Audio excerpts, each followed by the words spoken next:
Desespero completamente em Jair Messias Bolsonaro. Olha, eu falei aqui nos últimos dias, os advogados do Bolsonaro avisaram que ele vai acabar preso aí nesse ano. O ministro da SECOM, Paulo Pimenta, falou que o Bolsonaro deve ser preso antes do dia 7 de setembro. O deputado Rogério Correia, que fez parte da CPMI do golpe, falou que o Bolsonaro deve ser preso até setembro também. Dois aí importantes nomes do PT dizendo que o Bolsonaro estará preso já em setembro. Eis que o desespero bateu, o Bolsonaro finge que está tranquilo, mas quem está tranquilo não faz o que o Bolsonaro fez. Depois de pagar mais de 3 milhões e 600 mil reais em Pix para o seu advogado, que é o advogado Bueno, que de Bueno não tem nada, o Bolsonaro agora ele está contratando um outro advogado. Ele não vai, na verdade, trocar de advogado, mas ele vai colocar um outro advogado para chefiar a sua defesa.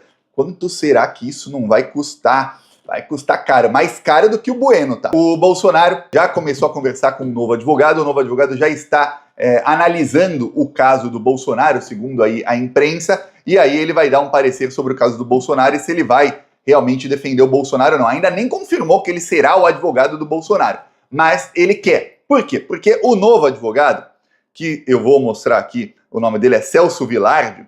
O Celso Vilardi, ele, segundo a imprensa, ele tem trânsito no STF. O que é trânsito no STF? É o advogado que tem algum grau de amizade com alguns dos ministros. É isso, tá? A gente tá aí no Brasil. Não estamos na Noruega, estamos no Brasil. E no Brasil tem isso no Poder Judiciário. O cara que é amigo do juiz, amigo do procurador, amigo de fulano, cicrano, beltrano. É o país do jeitinho, né?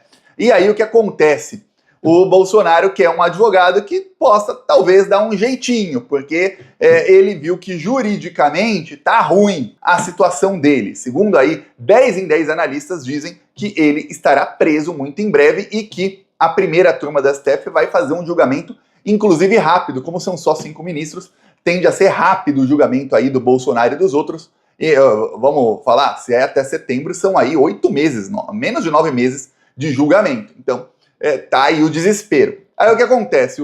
Tem um problema aí para a tese aí do Bolsonaro, que é o seguinte: o advogado que ele está contactando não faz nem 40 dias, não, eu acho que 40 assim, faz 45 dias, ele deu uma entrevista para a Veja, né? Ele disse que o Bolsonaro vai pegar mais de 20 anos de prisão, tá? Mais que isso. Ele disse que não tem como os chefes golpistas não serem condenados, inclusive o Bolsonaro. Mais que isso, na entrevista que ele deu, estão dizendo ali que, olha, não tinha como o presidente da República não estar sabendo do golpe. O presidente era o Bolsonaro. O advogado do Bolsonaro já defendeu, não faz nem 2 meses, estava defendendo a prisão do Bolsonaro por mais de 20 anos. Aí ele consulta esse cara aí. O cara é anti-bolsonarista. Qual é o tamanho do desespero pro Bolsonaro pegar e escolher um advogado que nem gosta dele e que estava defendendo a prisão dele? Aí imagina a cara com que esse advogado vai olhar lá para os ministros do STF da primeira turma durante o julgamento e falar: não, o meu cliente é inocente. Quando você tem, eu vou mostrar aqui para você, você tem matérias da imprensa em que ele diz que, olha, é indiscutível a existência de organização criminosa, diz jurista sobre caso de golpe. Celso Vilardi afirmou ao programa Os Três Poderes que falar em perseguição política contra os envolvidos não se sustenta e está fora do contexto. Então, a principal estratégia jurídica do Bolsonaro, que é alegar perseguição, o próprio advogado dele falou: ó, não se sustenta. Aí vai ser difícil, mas vai ser muito difícil esse advogado chegar lá no julgamento sem fazer o rosto dele corar, ficar vermelho de vergonha e dizer aos ministros do STF, aos juízes do caso: não, o meu cliente está sendo perseguido. Olha, vai ser fácil a acusação. O Procurador-Geral da República vai só precisar aqui, ó, manda o link da matéria da Veja para ele. Aliás, é só colocar Celso Vilardi de Veja que acha, viu, Gonê? Aí dá o play aqui no vídeo, aí você escuta ele falando que é uma beleza. Com vocês, o novo advogado de Jair Bolsonaro. Vamos ver aqui qual é a opinião dele sobre o inquérito que ele vai defender o Bolsonaro, tá bom? Vamos lá. O episódio da última semana, ele eleva o caso a uma gravidade inimaginável por conta da questão dos assassinatos. Dizer que isso é uma cogitação, etc., isso é uma bobagem, porque, inclusive, já há prova suficiente no sentido de que havia gente ali perto da casa do ministro Alexandre de Moraes. A vinculação desse episódio, agora revelado, com o contexto geral, parece óbvia, e acho que existem indícios consistentes contra as pessoas indiciadas, inclusive contra o presidente da República.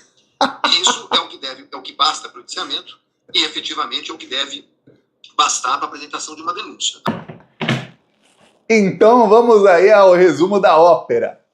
O argumento aí da defesa do Bolsonaro de que, olha, era só uma cogitação, tentativa não se pune e tal, eles não iam matar o Alexandre, isso aí afasta. Não tem esse argumento, não faz sentido, porque tem provas de que os kids pretos, né, as forças especiais do exército, já estavam próximos à casa do Alexandre para matá-lo. E tem aí coisas concretas contra todos os indiciados, inclusive contra Jair Messias Bolsonaro, aí, o então presidente da República. Vai ser difícil convencer aí o advogado a mudar de opinião. Tem uma coisa, né? Você vê que o Bolsonaro, ele tá tentando aí, para ele pegar um cara que é anti-bolsonarista, é porque ele tá tentando de todas as maneiras evitar sua prisão. O Bolsonaro tinha dois poderes de barganha aí, não é poder de barganha, tinha duas esperanças para não ser preso. Um é um poder de barganha que ele tem e o outro é ali algo que ele tentou transformar em poder de barganha e não conseguiu. Barganha contra quem? Barganha contra talvez o tal do sistema, que são os bilionários que realmente mandam no país e mandam inclusive no Congresso Nacional e em alguns ministros do STF? Talvez, mas não se sabe. O fato é o seguinte, o Bolsonaro tinha primeiro uma esperança muito grande de que com a eleição do Trump, o Trump passasse ali a esticar a corda, né, para usar uma gíria que o Bolsonaro gosta e que todo mundo conhece, contra o Supremo Tribunal Federal do Brasil e as instituições brasileiras, coisa que não aconteceu. Ele esperava pelo menos um aceno do Trump para ele usar isso aí sim como barganha para falar aí com o STF, tá vendo? Tem um amigo poderoso aqui. É igual aquele menino pequeno que apanha na escola e chama o irmão mais velho, grandão, e fala, agora tem meu irmão mais velho aqui, ninguém toca em mim não, senão vai se ver com ele. É isso que o Bolsonaro queria fazer, só que no caso, o Trump não ajudou em nada.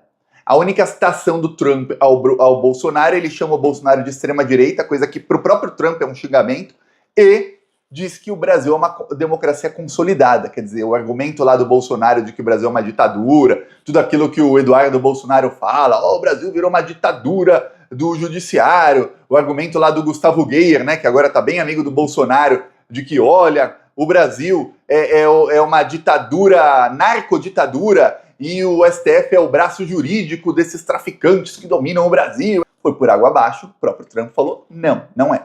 É uma democracia, o Brasil consolidada. Pois bem, aí esse aí já foi para o espaço. Aí sobrou o quê para o Bolsonaro? Sobrou ele ter um poder de barganha, ele tem realmente com os eleitores dele, que ele consegue influenciar os eleitores dele a votarem em quem ele mandar.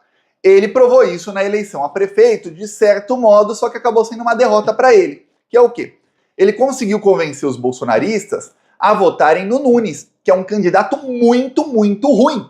Há candidatos que são bandidos, que são corruptos, que são incompetentes na gestão pública, mas que são bons candidatos. A pessoa que tem carisma, que quando fala, todo mundo fala, esse cara aí, ele tá tentando melhorar, pelo menos ele tá tentando, esse cara é tal. O próprio Bolsonaro, a gente tem aí ódio dele e tal, mas para os bolsonaristas, para a pessoa despolitizada, ele aparecia como um cara com carisma, que sorri e tal. O Nunes não. E aí ele conseguiu fazer o Nunes ganhar a eleição. Só que, para quem analisa de fora, é o seguinte, o Nunes ganhou porque tinha uma rejeição enorme ao Boulos, não porque o Bolsonaro mandou votar nele. E aí todo mundo que não gosta da esquerda, e na capital paulista muita gente, acabou votando ali no candidato que era contra ele. E ele tinha máquina pública, não só da prefeitura, mas também do Estado. E o Tarcísio é muito bem avaliado, o Tarcísio também transferiu muitos votos para o Nunes. Tarcísio, inclusive, é mais bem avaliado na capital do que o Bolsonaro. Inclusive, muitos dos analistas criticaram a campanha do Boulos por não ter explorado o Bolsonunes, o fato que o Bolsonaro estava colado a ele. Talvez isso prejudicasse o Nunes. Ou seja, ele não consegue contar isso como uma vitória para ele usar como poder de barganha com alguém para falar, olha, eu vou indicar aqui alguém à presidência de 2026 que é quem os bilionários querem, em troca, alivia para mim aí, alivia para mim. Não dá. Por quê? Porque logo depois, quando o bolsonarismo rachou, saiu pesquisa mostrando que o Pablo Marçal, que é o candidato com quem o Bolsonaro brigou a campanha inteira, tem mais votos que o Tarcísio num eventual primeiro turno e num eventual segundo turno para 2026. Saiu uma pesquisa ontem que foi desastrosa. Essa pesquisa aí causa calafrios no Bolsonaro. Não sei onde. A notícia é de ontem, mas a pesquisa é de alguns dias atrás. A pesquisa diz a seguinte: se o segundo turno fosse hoje, entre Lula e Bolsonaro, o Lula teria 51, o Bolsonaro 35, mas ele não vai ser candidato. Então a barganha dele que ele teria aí com alguém é o seguinte: olha, vamos fazer um acordão aí entre a direita, a gente sabe que o Centrão é de direita, o STF, os ministros são de direita, o mercado financeiro aí, que são os bilionários do país, são de direita, e aí eu indico um candidato aí. Aí vamos supor que ele indica o Tarcísio. Enfrentando o Tarcísio de Freitas, Lula teria 52 contra 26 do Tarcísio. Aí vem o problema pro Bolsonaro. Se fosse Lula e Marçal, Lula teria 52 e Marçal 27.